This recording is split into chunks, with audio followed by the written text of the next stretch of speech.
Belə üzlə çıxmaq olmaz çölə. Üzümü gizlətmək üçün saçımı formalı kəsimlər edirdim ki, yəni üzüm qapansın. Makiyajımı sildim, evdə oturdum, başladım ağlamağa. Hətta bunun üçün ağladığım belə oldu.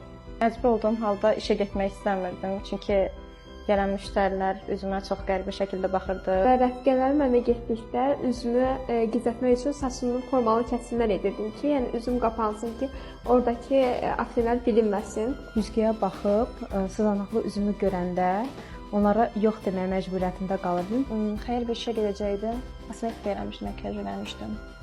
Düşündüm ki, mən bu halda yəni getməyəcəm deyə, yəni. Makiyajımı sildim, evdə oturdum, başladım ağlamağa. Bütün anlar.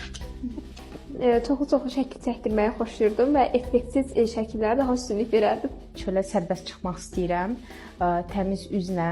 Saçımı yığıb yuxarıdan və çıxardım.